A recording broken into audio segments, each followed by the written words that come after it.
7시가 딱 됐네요. 제가 그때 집에 안에 이제 초상이 나가지고 어쩔 수 없이 그때 휴강을 하고, 사실 여러분들은 원하지 않았겠지만 이렇게 한 주를 더 미뤄갖고 하게 돼서 좀 많이 제가 미안합니다. 근데 뭐 조촐하니 좋은데요. 그래서 오늘은 그러니까 여러분한테 저는 이제 톨스토이를 좀 말씀을 드리려고 하는데, 여러분들 톨스토이는 어떻게 좀 아는 인물이죠? 알고 있는 거죠? 러시아 사람. 정말 다행이다. 예, 러시아의 그 톨스토이, 그러니까 톨스토이하고 도스토옙스키, 그러니까 러시아의 가장 유명한 소설가, 19세기의 가장 유명한 소설가. 그러니까 저는 중고등학교 시절에 그러니까 톨스토이나 도스토옙스키의 작품을 읽어야지 학교 다니는 학생이다, 이렇게 생각을 했었어요. 우리 시대는. 제가 좀 50이 훨씬 넘어서 나이가 좀 있어요. 그래서 저희 때는 이 톨스토이나 도스토옙스키를 좀 읽어야 소설을 읽었다고 말할 수 있다. 이래서 막 어려운데 막 까라마조프가의 형제들 이런 거는 도대체 이해가 안 되는데 어쨌든 읽었어요, 그런 거를. 그래서 저한테는 좀 뭐 익숙하지만 이 시대는 사실 소설을 읽는 시대는 아니잖아요, 그죠? 그리고 이렇게 누가 장편 소설을 읽어요? 우리들은 할 일이 없어서 소설을 솔직히 읽었어요. 그러니까 글자를 보는 거 말고는 오락이 없어요. 게다가 제가 참 모범생이어가지고 저같이 나가서 뭘 하는 거 없는 사람들은 집에만 있기 때문에 집에서 할 수 있는 일은 그냥 책을 읽는 거거든요. 그러니까 여러분이 지금 TV를 보고 유튜브를 찾아보는 거랑 똑같은 행동을 우리는 책으로 하는 거예요, 여러분. 그래서 뭐 그 시대에 더 뭐 우리가 지적이어서 그랬다라고 말하기는 어렵고, 읽을 거 오락거리라고 하는 건 사실은 시간을 보낼 수 있는 건 이런 소설책밖에 없었어요. 그래서 우리는 장편을 굉장히 선호했어요. 막 14권 막 이런 거 되게 좋아했어요. 계속 읽을 거리가 있잖아요, 그죠? 그래서 그런 그 뭐 10권 정도 이런 책들은 그 하루 종일 안 나가고 밤 새워서 또 결말이 너무 궁금해서 그렇게 읽었거든요. 여러분이 집에서 뭐 미드를 보거나 이런 거랑 똑같은 행동을 우리도 한 거예요, 여러분. 그래서 우리한테는 익숙하지만 좀 여러분한테는 안 익숙한. 근데 이제 톨스토이는 20세기의 성자다, 이런 또 꼭 그러니까 칭호가 붙는 사람이에요. 성자라고 하면 굉장히 성스럽게 살았겠구나. 그래서 한때 제가 톨스토이는 성자다 이런 얘기를 많이 들을 때는 그 사람의 소설은 진짜 재미없겠다. 뭔가 소설가와 성자가 같이 붙어있는 게 영 거슬렸어요, 제 입장에서는. 그럼 이 소설은 되게 너무 성스러워서 재미없는 거 아니야? 뭐 이렇게 생각을 했는데, 사실은 이 사람이 소설에 입문하는 그 과정, 그 청년기에 입문하는 과정, 그리고 이제 우리가 이제 성자라고 말하는 거지, 어떤 한순간 변화하는 계기가 있게 되거든요. 그게 이제 제가 여러분 거기 참고문헌을 썼어요. 그 박홍규 선생님이 내 친구 톨스토이라고 하는 일종의 평전이거든요. 톨스토이 평전. 그 다음에 오늘 여러분하고 이제 제가 주로 얘기할 부분은 톨스토이가 쓴 소설이에요. 청년시대라는 소설이지만 상당히 자전적이에요. 그 다음에 이제 톨스토이가 51살, 1879년에 51살에 뭔가 이전까지의 삶에 대해서 내가 어떻게 살아왔나, 무언가가 확 오는 시간이 51살이었나 봐요. 그때 뭐가 대변전이 일어났어요, 이 사람의 마음속에. 그래서 쓴 게 이제 참회록 혹은 참회라고 이제 번역되는 일종의 고백록 같은 거예요, 여러분. 일종의 고백록. 그래서 요걸 중심으로 해서 오늘은 여러분하고 이제 얘기를 할 텐데, 이 사람의 이름은, 우리가 러시아 사람 이름 긴 거 아시죠? 레프 니콜라예비치 톨스토이예요. 뭐예요? 레프라는 것도 이름이고, 니콜라예비치는 니콜라예프일 거예요. 아버지의 성이, 그러니까 부의 칭이 니콜라예프예요. 그래서 니콜라예프의 아들 톨스토이예요, 여러분. 이렇게 이제 러시아 이름이 이렇게 붙거든요. 그래서 1828년에 태어나서 1910년, 그러니까 82살에 죽었어요. 장수했잖아요. 그죠? 장수한 건 성자의 이미지하고 되게 잘 어울리죠. 단명한 것보다는. 그래서 이 사람은 그 유명한 전쟁과 평화, 부활, 안나 까레리나 뭐 이런 등등의, 근데 여러분이 많이 읽은 책은 제가 알기로는 사람은 무엇으로 사는가? 일종의 민화인데 이 동화를 좀 여러분들 많이 읽었죠. 그래서 이거는 참여하고 나서 그 이후에 그 민화에 대한 관심이 되게 많았거든요. 민중의 언어에 대한 관심을 되게 많이 가졌게 됐어요. 그래서 이 사람은 무엇으로 사는가류의 그런 민화류들을 이 사람이 짓거나 했거든요. 그래서 사실 우리가 그냥 그 톨스토이 그럼 위대한 러시아의 소설가예요. 정말 위대하다는 말을 붙일만 해요. 그런데 특이하게 이 사람은 소설가로서만 활약하지는 않았다는 거예요. 하나님의 복음을 전파한, 특이하게 복음을 전파한 일종의 순례자. 이 러시아에는 이때 당시에 순례자들이 되게 많았어요, 여러분. 그러니까 일종의 탁발을 하면서 다니는 순례자들이 집집이 다니면서 예언도 해주고 뭐 그런 사람들이 있었거든요. 그래서 사실 그 톨스토이도 어린 시절에 자기 집에 찾아오는 굉장히 많은 순례자들을 보고 영향을 되게 많이 받았어요. 그래서 그런 어떤 것이 무의식에 축적되어 있다가 그 50 지나고 나서 청소년기에도 그렇지만 지나고 나서 이제 그런 게 막 약간 좀 드러나면서 어떻게 살아야 하는가? 라고 하는 그 고민을 할 때 이 사람이 간 길은 뭐겠어요? 그 복음서에 있는 그 예수님이 간 길을 나도 가야겠다. 이렇게 생각했던 거죠. 그리고 이제 비폭력, 무정부주의 혁명가였다는 거예요. 이 사람은 국가를 안 좋아합니다.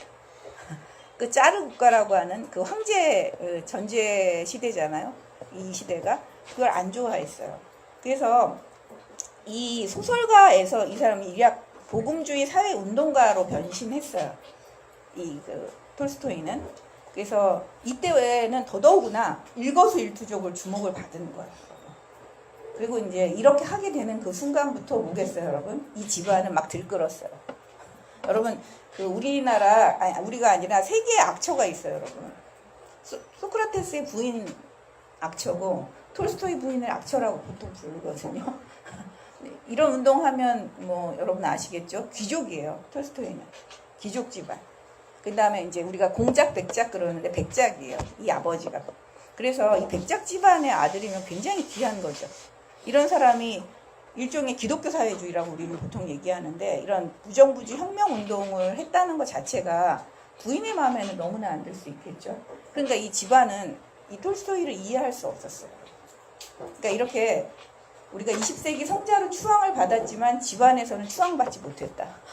여러분, 이게 또 좀 문제예요. 그죠? 그래서 그런데 또 그거하고 대비해서는 엄청난 추종자들이 줄을 이었다는 거예요. 그래서 이 러시아와 세계를 뒤흔든 사람, 우리가 19세기 말, 20세기 초, 적어도 우리 일본, 뭐 우리나라, 한국, 뭐 동아시아뿐만 아니라 유럽 사회, 이쪽으로 널리 사실은 알려진 사람이 톨스토이예요. 우리도 이 그 무정부주의 혁명가로서, 복음 전하는 순례자로서 그 톨스토이에 대한 이 추앙이 되게 그 개화기 때 많이 일어났거든요. 그래서 우리가 좋아하는 소설가 중에 하나가 바로 톨스토이예요. 우리나라 사람들이 좋아하는 소설가. 그래서 이제 러시아에서 소설은 또 뭘까? 이제 이것도 좀 생각을 해봐야 돼요. 우리는 지금 소설을 안 읽는다고 말씀드렸잖아요. 그죠? 그리고 소설은 재미없죠. 여러분들한테는. 그리고 소설을 통해서 뭔가 대단한 영향을 받아요? 어때요? 안 받죠? 뭐 소설의 주인공이 막 너무 막 여러분이 본받고 싶고 막 그래서 따라하고 막 그런 적 있어요? 없죠. 이 시대는 그 소설이 그런 역할을 한 거예요, 여러분. 그래서 사실 그 19세기 후반 러시아에 우리가 이렇게 표현하더라고요. 소설이라는 이름을 가진 괴물이 탄생했다. 그야말로 어마어마한 영향력을 가진, 그냥 표현하기는 어려워서 괴물이라고 얘기를 해요. 보통 괴물이 탄생했다. 그 괴물이라고 얘기하는 건 그 무게감 때문에 그래요. 막 엄청 어마어마한 장대한 스케일이에요, 여러분. 그 전쟁과 평화라는 소설책 제목은 들어봤죠? 여기 주인공이 몇 명 등장하는 줄 알아요, 여러분? 그냥 인물이 주인공 559명. 그래서 전쟁과 평화를 못 읽는 이유가요. 이름 때문에 못 읽어요. 그 인물이 너무 많아서 헷갈려서 못 읽어요, 여러분. 그래서 우리 연구실에서도 젊은 친구가 읽었는데 뭘 읽었는지 자기가 몰라. 그 이름에 너무 많아가지고 559명이에요, 여러분. 그리고 여러분이 안나 까레니나는 많이 들어보셨죠. 영화되기도 해서 본 사람도 있을 거예요, 영화를. 거기는 한 150명 정도의 인물이 등장. 스케일이 다르죠, 여러분. 이렇게 숫자가 이만큼 달라요. 그러니까 주제의식도 어마어마하고. 사실 전쟁, 사랑, 인생을 얘기해요. 전쟁과 평화는 여러분 진짜 제목대로 그 559명이 이 전쟁을 겪는 그 와중에 어떤 식으로 이 삶의 의미를 갖게 되는가, 그걸 추적하고 있는 작품이에요. 그래서 그리고 이제 뭐 등장인물이 이렇게 많은데 길이가 막 남다르겠죠. 여러분이 막 질려하는 이때 당시가 사실은 18세기, 19세기 러시아는 이 유럽에 한참 뒤지는 후진국이에요. 사실 그렇게 거론되기도 어려운 후진국이라고 얘기를 할 수 있는데, 이 소설로 일약 세계의 주목을 받게 되는 거예요. 이 소설가들이 등장함으로 해서. 그래서 그 소설이라는 장르가 사실은 어떤 미디어로서 아주 정점에 이르렀던 무렵이에요, 여러분. 유럽에서는 아주 소설이 강타를 하고 있었고, 러시아 톨스토이 같은 사람들도 그 소설에 엄청 영향을 받은 거잖아요. 그래서 그 정점에 이르렀을 때 사실은 이 소설을 마감하는 마지막 후예 같은 역할을 했다고 얘기할 수 있어요. 물론 그 이후에 동아시아에서도 소설이 굉장히 영향을 많이 미치죠. 그죠? 한국에선 누구? 여러분. 한국에서. 기억이 안 나죠? 이광수 그럼 알죠? 이광수.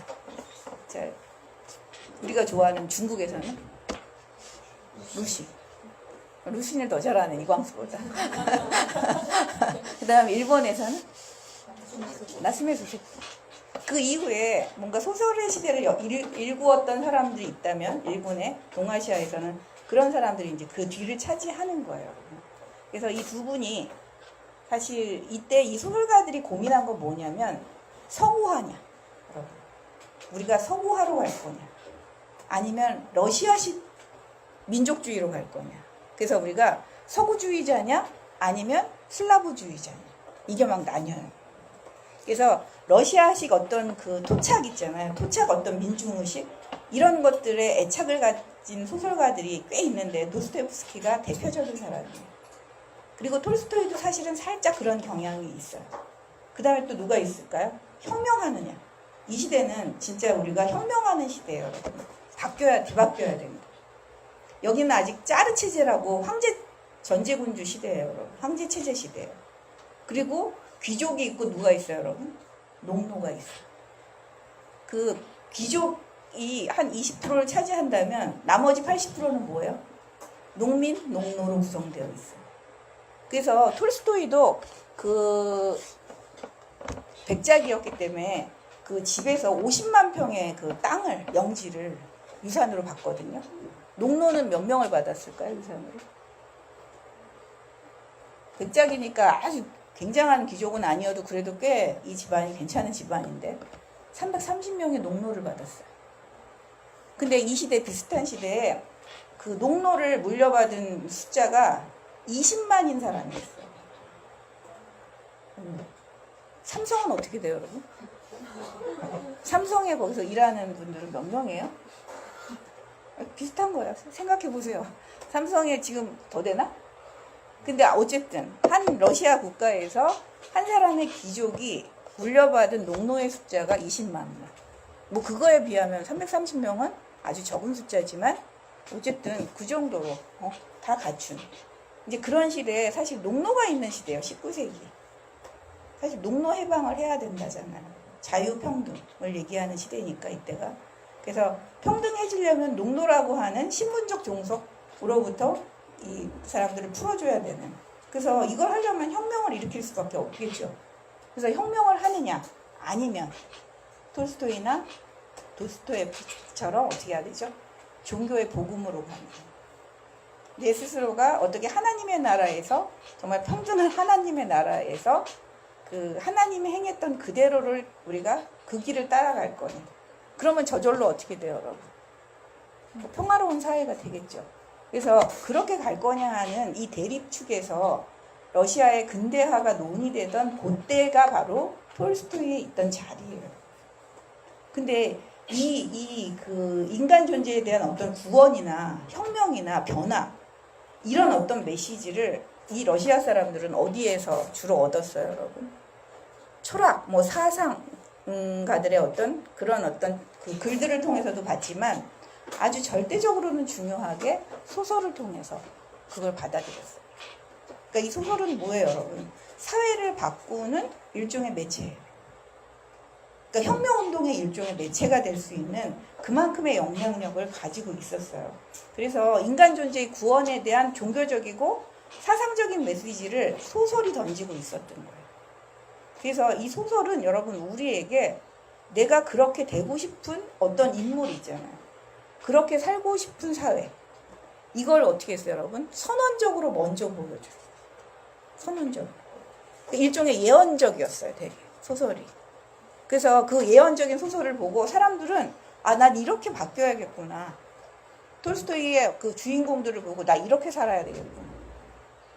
이런 마음을 어떻게 해요, 여러분? 고무시키는 것이 바로 소설이었다는 거예요. 요즘에 소설에서 여러분이 저렇게 되어야지 하는 인물이 있어요? 저렇게 살지 말아야지. 주로 그런 애들이 나오잖아요. 지지부지한 애들이. 그만큼 소설은 이제 우리한테 그걸 제시할 수는 없는 거예요. 그래서 이때 이런 메시지를 전한 거예요. 영혼과 육체가 포함된 온전한 인간 존재로서 살아가라. 고뇌하고 고심하라. 사실 이 시대의 그 소설의 어떤 그 주제를 우리가 집약한다면 이 두 사람이 던진 여기에 이제 그 메시지가 있는 거예요, 여러분.